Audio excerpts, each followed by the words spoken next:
Night Watch. Terror and treasure in the darkest corners of the world. Chapter 7 in the Airom Reconquista.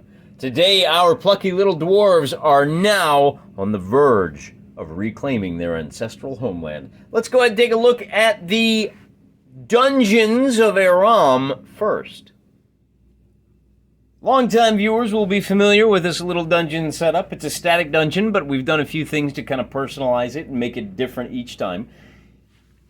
In this case, what's going to happen when our guys spawn, and everybody that spawns, on the first turn, we're going to get 2 terrors, and we're going to get our quarry. And I've got a spawn point here. See this door right there? That is on a roll of a 1. On a roll of 2, they're going to spawn wherever is least convenient along these walls here. On a 3, the terrors will spawn in this square right here. We'll call it some kind of demonic portal. And then right down here, I've got it off board just to remind me. Here's door number 4 is where they're going to be coming in. You can see right here we've got some kind of crypt with a skeleton, a couple of skeletons in the hall here, and some ponds and whatnot. These things are obstacles that cost an extra inch to move across. The ponds block all movement, but not line of sight. The obstacles can be used as cover, and then the nice tall things here, you can't move through them. They do block line of sight. We're going to give these guys the first move. Before we get into that, though, let's take a look at our big, nasty demon, Magogog. He looks a little something like this. Look at that. Boy, there's an old one for you, huh? Remember these guys? Probably one of the first miniatures I ever done paint. Well, that's not true. I'd probably only been painting for a few years at the time. And boy, he still holds up. So that's going to be their quarry. And he's a tough guy, but he's also kind of a chicken. That's going to be a problem. Because remember, the way that the dwarves win is by killing this guy. And he's going to make it hard because he has a dazzling sword here that gives him a free disengage. In addition to that, he's got a ragged whip of madness. I changed this a little bit from the book. That's got a range of 3 inches. He can stand off 3 inches and attack you with that whip. You'll see why that's going to be a problem here in a little bit. Not only that, but on a critical hit, when he makes his attack roll, and he operates just like a character, in that he gets a free move, and then he gets a d6, 8, and 10 every single turn. And the problem is, when he rolls, if he gets a 0, if he gets that highest number on that die type, he's going to do 2 wounds on a failed dodge defense with that whip with a range of 3 inches. He also, the whip counts as a melee. So, now I'm going to do rule that he has to do every other attack, but it is a melee, so he gets to roll 2 dice when he's making an attack with that whip. He's also armored, so he's going to roll 2 d8s on his dodge defend rolls, and he's terrifying, meaning if your dwarfy boy closes to within 2 inches of him, he has to make a bravery check. Use his highest die type, which in this case would be a 10, and on a 4 up, he can move to melee. If he doesn't get a 4 up, he's got to retreat half a move, and that burns his lowest remaining die type. So it's going to be a case of hunting. It's absolutely a case of hunting and hunting this kind of chicken quarry. You know, I probably could have painted. I didn't even finish basing this guy back in the day. I should do that at some point. He's going to spawn at the end of the first turn, meaning not only is he tricky to get your hands on, slipperier than a greased pig, as they say, but they've only got 6 turns to make that happen. So there may be a lot of running, and we all know running is not exactly their strong suit. So why don't we go ahead and do our first turn of movement.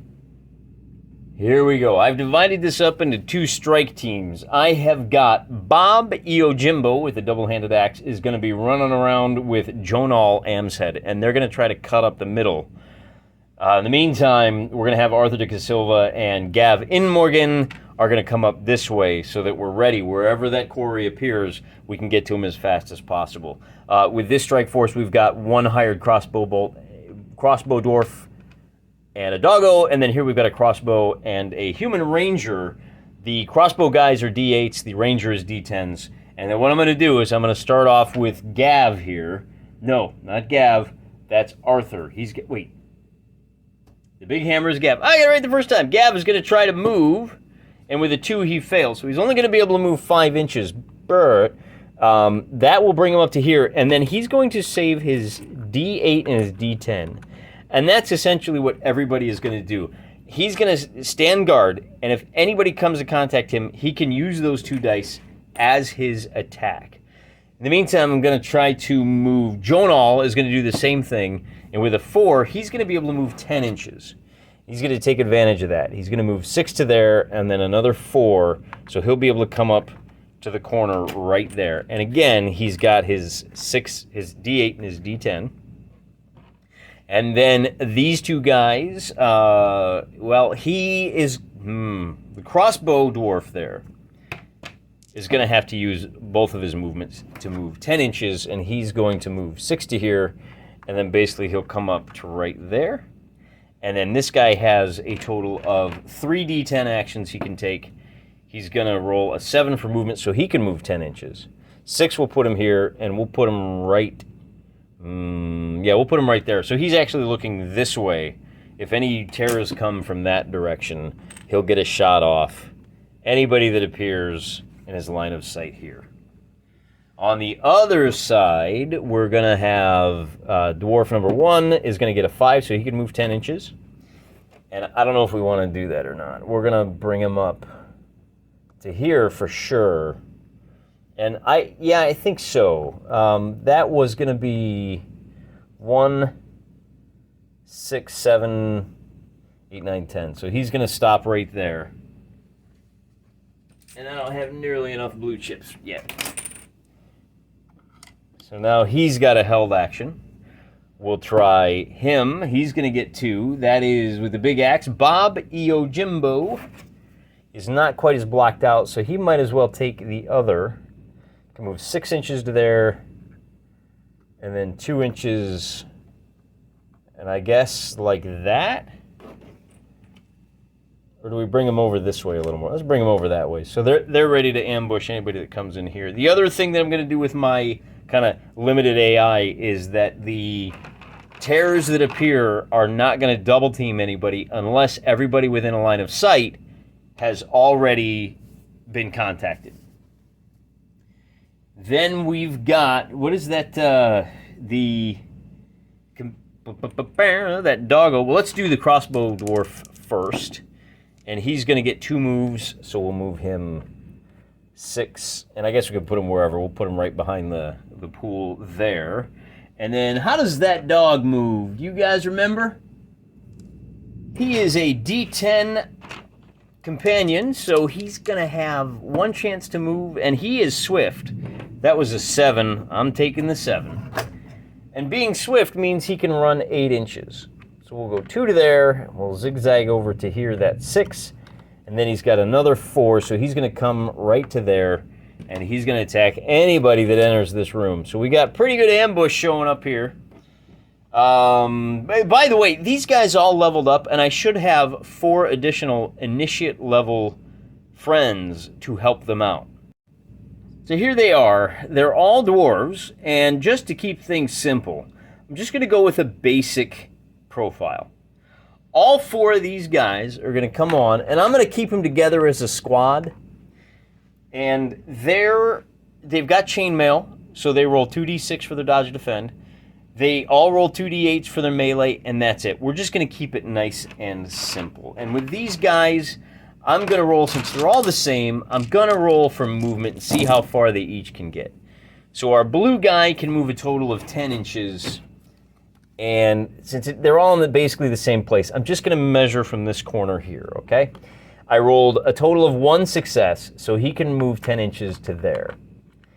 And then the green guy rolled 2 successes, so he can move up a little bit further.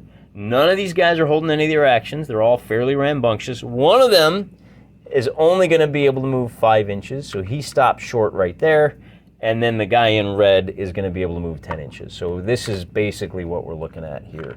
Is we'll give him a little bit of room. So there's those 4. And I can swoop up. So there you go. So 1, 2, 3, 4.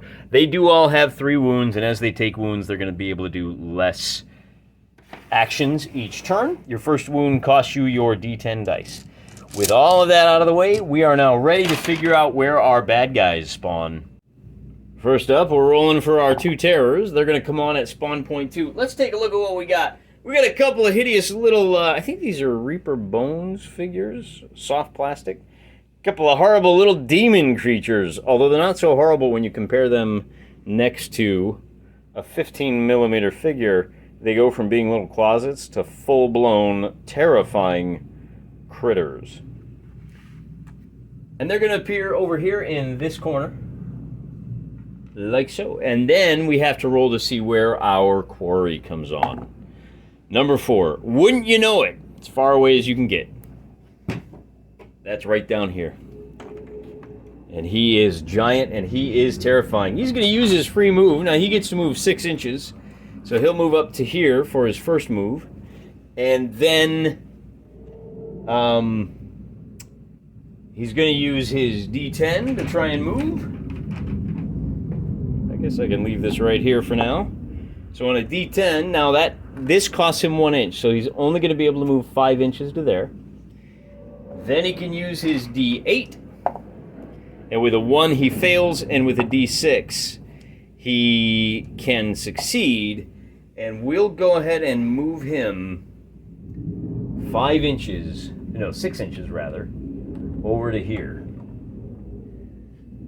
So in an attempt to kill as many people as possible, he's going to try and wipe out the new guys first. Well, no, I guess we should probably stick with the way the AI works. Now, he's going to stop short right there, actually, because he does not close to melee. He prefers to use his disengage and fight at a distance. Why would he engage now when he's got no attacks left? We'll just leave him right there. Now, he doesn't have enough actions to hold one, but that's okay. We do still have to deal with these 2 terrors here. And the first of them, remember, these guys each have 3 D10 actions. So he's going to use his, and a free move, actually. So because he's within 6 inches, he's going to be able to move to here. And then we have to figure out who's closest to this corner. These dwarves are 9 inches away, and this dwarf is 8 inches away, which means this guy is going to move 6 inches to there. And then he will... So that's it for their free moves. Then he's going to take 3 swings at that initiate dwarf. Hey, welcome to the club! Eat lead. That dwarf gets hit once. But he's no slouch. He gets to roll 2 dice. And with a 3 and a 5, he manages to survive the onslaught. Then we have to roll for this terror. He's going to get his move in. Oh, but that means held action. 1 attack with a D8 and a D10 is going to be 1 hit. I know it's 2 dice, but this is 1 action. So he gets the 1 hit, and that means that terror has to roll a 5 up to save. And then that terror gets to make 2 attacks against Gav. And is going to miss with both of them with a 3 and a 1. So we did okay on turn 1. Moving on to turn 2. All of the held actions go bye-bye. Should have been looking behind you guys. And now we need to be smart about how we do this. I think the first thing we can do is we can guarantee this guy is in a little bit of trouble. So he's going to use all 3 of his actions to attack that terror. And we got to take them one at a time. Now what I'm going to do to kind of speed things up is the red die is the save die. So he's going to roll that red die on all of his saves. And as you see here, we've got 2 hits and a failure. So he puts the terror down immediately. Way to go, bud. Way to go. Since we got to finish him up, he's going to use his free move to race up to where these guys are. Hey, did you see what I did? Did you see what I did? And they're like, what? No. And then he's going to go ahead and use his last 2 actions to make another move. And that's going to bring him another 5 inches up to here. But he is done. The other guy right behind him is going to use his free move to move up to, well, I guess we'll just move him straight to there. And then he's going to save an action. Oh, you know, he should be doing the, not the D10s. It should be the 6, 8, and 10. All right, we'll get it right next time. And then these two guys back here are going to try to use their D6s. The first one is going to fail. The second one is going to succeed. So one of them gets to move 5 inches up to here and hold his action. The other guy is going to move up to here. Which one are you facing, guy? There we go. And they're both holding their actions. So we've got some noobs down here that are ready to secure that door. If any terrorists come through, they can slow them down. Meanwhile, we have a combat down here. And once again, I'm going to save the D10s. He's going to start off with his D10s. And that's going to be a successful hit and a save. Then we'll switch down to our D8s. And that's a hit and a save. And then we'll roll for our 6s. So D6. So 2 misses, and then that becomes pointless. We'll leave Gav down there sparring with him. In the meantime, I think what I would like to do is bring this dwarf, 2.5, he's going to take up position right here. My goal is to try to slow down the terrors as they come on.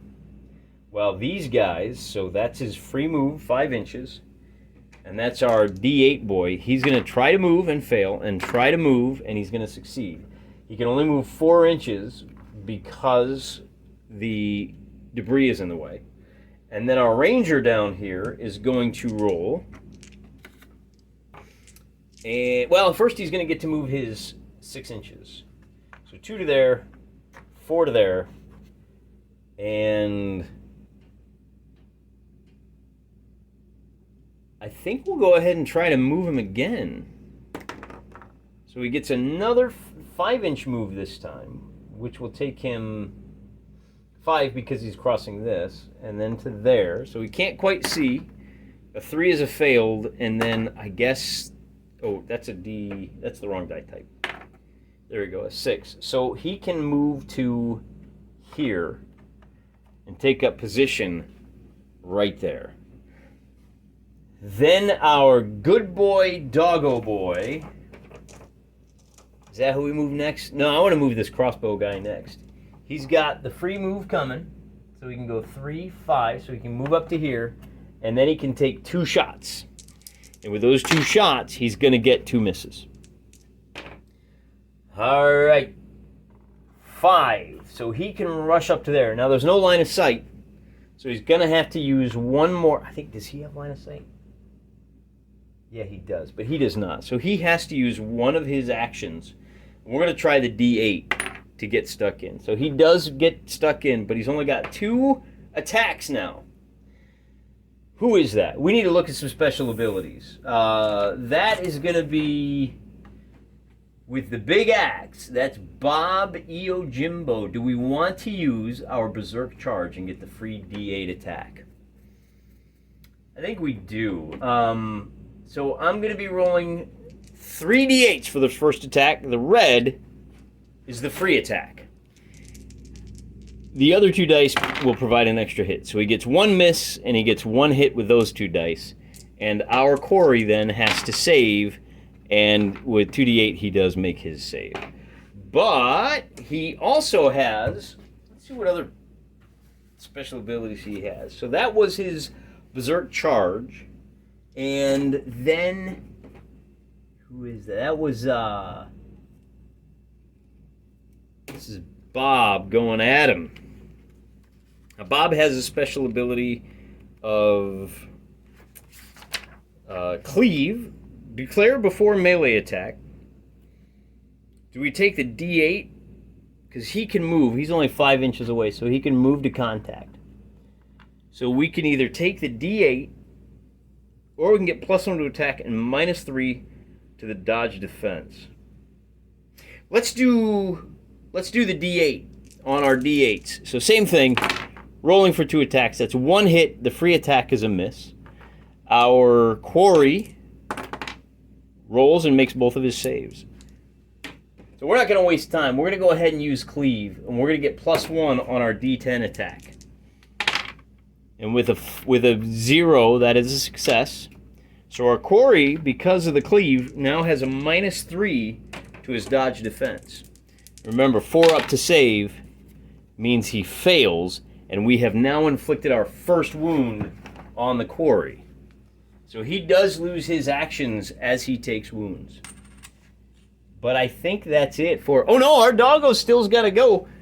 These guys are blocking around that way, so doggo's going to have to run through this way. Good thing he's swift, because there's a lot of stuff in the way.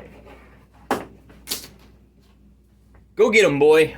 So we'll measure here real quick. That's going to be 3 inches to there, and then 7 inches to there, plus an inch for that. So that's 8, 9, 10. So he does need to use one of his actions to close, and then he still has 3 more.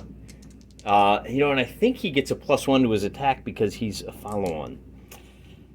I can't remember if that's how that works or not. He gets 2 more attacks, and these are both individual attacks. He's going to hit with both of them, and our quarry then has... I think this is the way this battle is going to go. Our quarry's got to make both of his saves. So he makes the first one, and he makes the second one. Wow, he's rolling high on those saves too, because I think you got to put him down quick, or he's not going down at all. Now, he does have an ability to kind of step back and use that whip. But before we get to that, we've got 4 more terrors that are coming on the board. And this time, we're going to see a couple of the ghostly boys. I think we've seen these before. So these guys are coming on, and then we've got 2 more of these little demon. I got a fire nymph and another little ugly rubbery guy. And a couple of these. So let's see where those fire guys come in. They're going to be coming in at 3, and the other guys are coming on at 4. So our ghosty boys come on here, and the fire guys are going to appear right here. And they're going to be able to move to contact like that with their free moves. So he now gets 1 attack with his D8 and his D10. And he gets a hit. It doesn't matter, they're both the same. And that guy that he hit has done his save. So the held action does nothing. And then because they were both using their... They managed to move to contact, they both get 3 attacks. And he's going to get hit 1, 2, 3 times. And he's going to hit 4, 5, 6 times. So he's got to make a total of 6 saves. Oh my goodness. Who is that? Jonal, I hate to break... Mace? No, Arthur, I hate to break it to you. You got to pass all 6 of these. That's 1, 2. If we get a single 4, so that's 1 wound on 3. 1 wound on... No, 2 wounds on 4. Save, save, and our last one is saved. So he has taken 2 wounds. And that's what the red chips are for. Hold them off. If you can stay alive and hold them off long enough to do 3 more wounds on that guy, we'll be in good shape. Oh, you know what I said, though? Oh, there's nobody else in line of sight. Because the same thing is going to happen here, where these 2 jump this guy. How far away is he? That's gonna be 3 inches to there. 3. Yeah, he is in sight or in range. So they're both gonna jump on him, and they're gonna get to take 6 attacks on our poor hired ranger. Well, hey, at least we won't have to pay him. So that's 3 hits. We're hitting on 4s. 3 hits, 4 hits altogether. But he's in trouble because he has to roll for every one of these. He has to get a 4 or higher on all of these. The 1 miss means he dies. So our allied ranger is now down and out of the fight. We've got a guy over here who's going to make 3 attacks. That terror is going to hit all 3 times. So we'll roll 1 save is a success, 2 saves is a success, 3 saves, and save number 4 is also a success. So they're fighting to a standstill down there, and then our terror gets to go, And every turn, he gets to make a free disengage. So he's going to do that. He is going to disengage 2 inches to there. And he's going to move back to here. And he's going to attack him with his big... Oh, is he going to move there? Is he really? We should probably check. He's going to use his D3 move to fail. And he's only got one more attack. So I guess if he disengages 3 inches to there, then we have to check. He's going to attack the closest, which is that dog, with his D10er. And he's going to hit, and Doggo is going to save. All right, these 3 guys have moved up to there. I'm going to go ahead and use these free mooks as a roadblock. I went ahead, they all moved either once or twice. They're all sitting on their D8s and D10s. And then this guy, if he can get one more move, he's going to do the same thing. He can't. So he's going to just stop, and if anybody approaches him, he is the closest to spawn point 2. So if anybody spawns at spawn point 2, they're going to run over, and he's going to get one free whack before they jump him. At least that first one will be distracted by him. We're kind of playing the AI a little bit here. I'm okay with that. Now down here we've got Jonal. No, he's with the mace is Arthur de Casilva. He's going to use his free move to drink a healing potion, and that's going to take him back up to unharmed, and he's going to have to do that. Now he does have a way of attacking. What does he have? He actually gets a +1 to 1 attack because of his 1 dodge defend because of his roll. But he's going to go ahead and do Blood Rage. Yeah, let's go ahead and burn that. That gives him 3 fray melee attacks, which doesn't exhaust the dice pool. So it's up to 3 people. So we're going to roll 3 attacks on this guy, and this is just using his Blood Rage ability. And he only manages to get 1 hit, and that hit is saved. So, it didn't do a whole lot of good there. He does still have his D8s and his D6s. He's going to use them both. And both of those are going to be hits. So we'll roll to see if one of them hits this guy, and he saves, and then the second one is going to fail. So he has at least killed one of these guys, and that's it for him. We've done all 4 of those. Now we need to deal with this guy down here, and we're just going to go ahead and roll our attacks and our defenses. Again, he's a D10, so we'll just go down the line. Actually, work our way up the line this time. We're going to roll 6s first, and the 6s are a miss. So then we'll roll for our 8s, and the D10 is a save. And then we'll roll for the D10s. And again, the red one is the save die, so he does save even with the hits. They're still fighting to a standstill. The next order of business. So we've dealt with everybody around here. We've got a crossbow man who can take a couple of shots with his, call it his crossbow. He's going to get to 2 hits on our demon. And the demon is going to save on the first one, and he's going to save on the second one. It's okay. We just got to keep flooding him. We just got to keep pounding him. This guy is going to retreat 5 inches to here. He's trying to get a line of sight, too. He's going to move once to here. And then, oh, you know what, though? Now that I think about it, we're supposed to be doing the crossbow. He's supposed to be spending an action to reload. So he can fire, but he needs to reload. So, and when he hits, he's at -1 on his roll. So he still succeeds with a 4 and a 6. But now we got to remember that he has to take an action to reload. And he probably should have done that too, but it was all to no effect. So what are you going to do? Our doggo is going to close in and use all 3 of his attacks to gnaw on that big boy. He's going to get 2 hits. So we got to save both of those. That's going to be a success. 1, 2s, and 3s. We got to get 1, 2, and 3 on both dice. And then we have, who should go first? Let's go with our big axe man. Who's the man with the big old axe? It's going to be Bobby Ojimbo. And I kind of think, and he's going to burn his blood rage. He's the guy that did the first wound. So Bobby Ojimbo is going to jump in. And his blood rage means he's going to get to take 3 free attacks. And he only gets 1 hit out of the deal. That's a little disappointing. And our big boy's going to save. All right, fine. Well, you know, we still have 3 attacks. Our big boy is going to be saving on the red die. No, not the red die. He's going to miss with his D10s. He's going to hit with his D8s. And Magogog is going to succeed. And we got one more attack with the D6s, which is going to be a miss. So we'll bring this old boy up. Who is that? That's going to be with the axe and shield. That's going to be Jonal. Oh, I should cross off. Arthur used his healing potion. Now Jonal is going to use his cleave. No, he's going to use his berserk charge, which gives him a free D8. And we'll use that D8 with the D8s.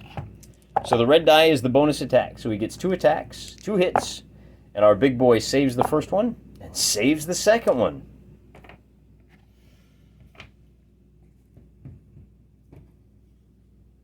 That was his D8. He still has his D10.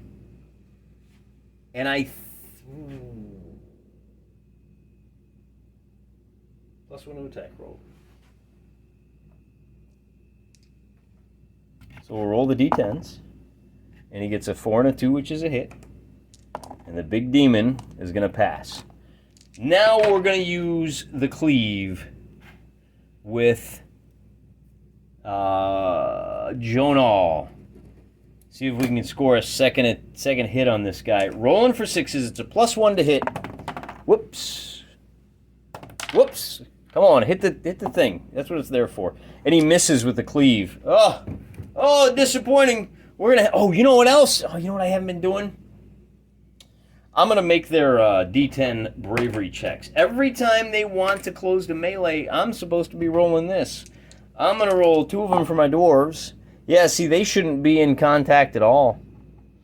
Well, they completely wasted this turn. What I'm gonna do, and then again, I'm gonna roll a D10 for Doggo. See if he's brave enough. He is. He's a brave boy. So what I'm gonna do is back these guys off to here. They wasted their whole turn not attacking. So it's good that none of those attacks hit, because they shouldn't have even been there in the first place. That's the end of the turn. What are we doing? Well, the first thing we got to do here on turn... Man, is this already turn 4? And they've only done 1 hit point worth of damage?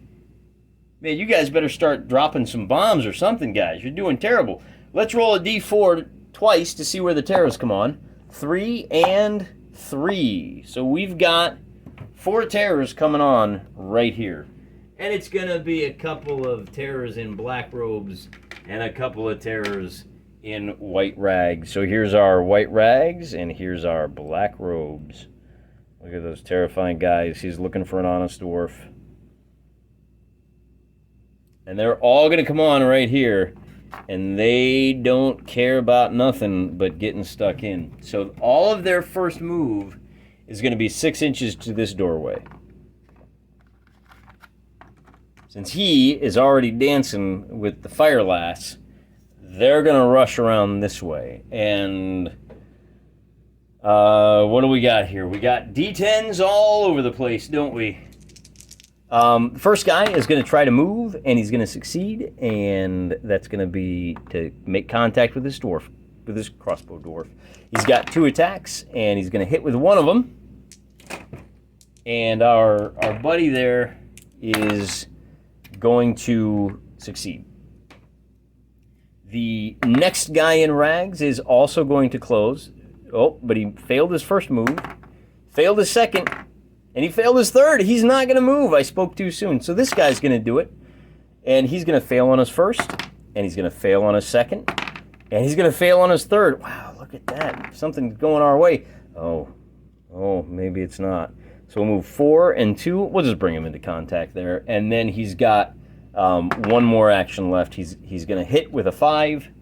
And our save on the 2d6 is going to be 3 and a 5, so he does save. So at least that crossbow guy is still stuck in the way. These guys, let's back them up so you can see them. Our mummy and our wraith are in trouble. We've got another combat here, and that's against an untouched dwarf. So she's going to make 3 attacks. She's going to get all 3 hits. And he's going to have to make a total of 3 saves. He's going to make 1, 2, 3. And then over here, it's going to be the same thing. It's going to be a total of 3d10 to attack, hitting on 4s. It's only going to be 1 hit this time. And he is going to make his save. So we've done all the tears. Then he's going to slip back the 3 inches. He's kind of running out of room there, isn't he? And then he's going to attack the dog. Now remember, he's got that ragged whip. And he's lost his d10, so he's going to make a d8 attack. Is going to be a hit on poor little doggo, who saves. And then he's going to roll the Magogog is going to hit again. And doggo is going to pass his save. So that's it for the terrors. Moving on to turn number 5. Oh, he still has his 1 wound, though. Oh, did I speak too soon? I did, because these 2 terrors are only 5 inches away, and they're going to be able to get into contact with these guys. Not only that, but they each have 3 attacks left to be able to hurt those guys. So we'll roll for the first one. He's going to take 2 attacks, and the other dwarf is going to take 2. So it's 2 hits for each of those guys.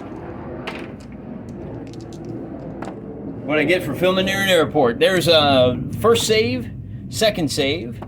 First save is a failure, and the second save is success. So we'll add a little wound token down here, and now we really are done.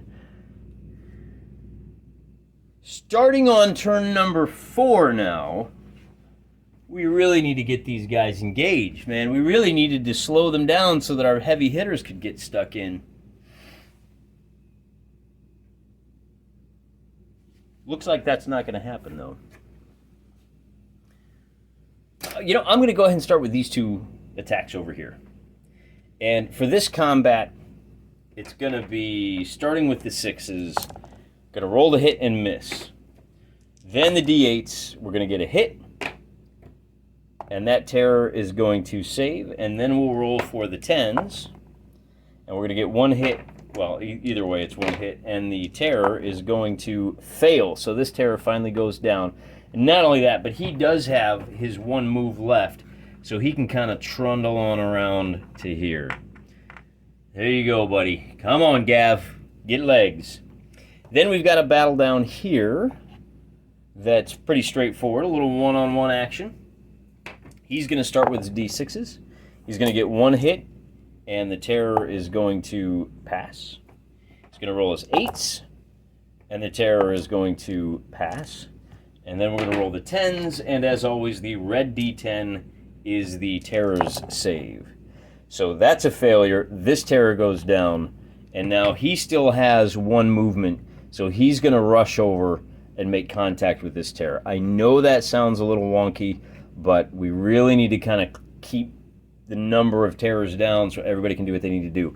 We've got a dwarf over here who does have a crossbow shot. He's got to reload, and then he can shoot. And that shot is going to be 4 is a hit. And now our terror is at -1, so he only saves on 5. So hey, look at that. Blast number 2, we're only 2 away from killing this guy. Oh no, he has 3 wounds. If we get 1 more wound, we got him. Let's see what happens with this dwarf, who is now forced to fight melee at -3. He's only hitting on 7s. So he is not able to do anything to these 2 terrors that got him. Then Doggo can move up, and he's got 3 attacks. 1, 2, 3.